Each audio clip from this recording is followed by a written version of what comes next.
কোনো পরিস্থিতি নাই। এখন আমরা শুধু বিদায় দিতে আসছি। প্রতিদিন হাসপাতালে আসি আমি, আমার নিজের ফ্যামিলির জন্য মনে হয় এতবার আমি হাসপাতালে আসি নাই।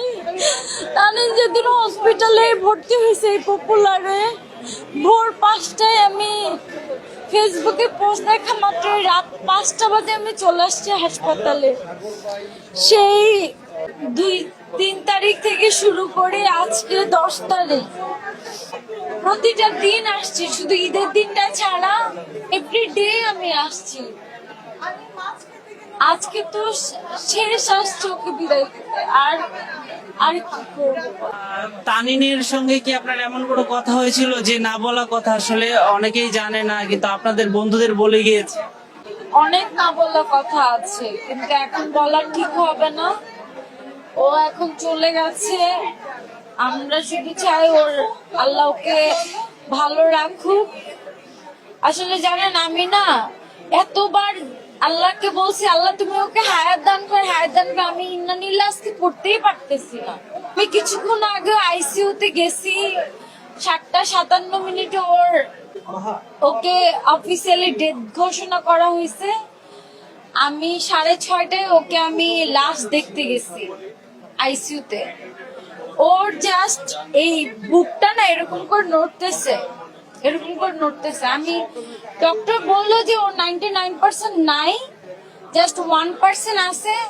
দেখলাম ওর লাইফ সাপোর্ট ওকে খুলে ফেলা হচ্ছে। আমি বললাম ও যদি না থাকে, ওর গা গরম। আমি ওর গায়ে হাত দিচ্ছি, আমি দেখলাম যে ওর গা গরম। আমার ডক্টর ওর তো গা গরম, ওর গা তো ঠান্ডা না। বলে কি দেখেন ও তো মানে নাই, একটা মানুষের দমটা যেতে একটু টাইম লাগবে। এখন আমরা জাস্ট ওর ইটা খুলে দিব, ওর যে মানে ওর দমটা যেতে যতক্ষণ টাইম লাগে। দেখলাম ওর চোখ ডান চোখটা কিছুটা ফুলে বের হয়ে আসে, ওর মুখটা ফুলে গেছে। মানে ও এত, ওকে এরকম চেহারা দেখে আমি আর থাকতে পারতেছিলাম না।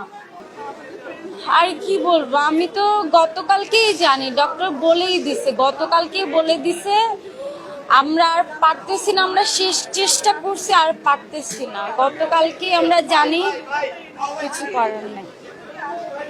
এখন আজকে অফিসিয়ালি সে ডেথ, সে আমাদেরকে ছেড়ে চিরকালের মতো চলে গেছে। আল্লাহ যেন তাকে বেহেশতে নসিব করে, আমি দেশবাসীর কাছে এটাই চাই।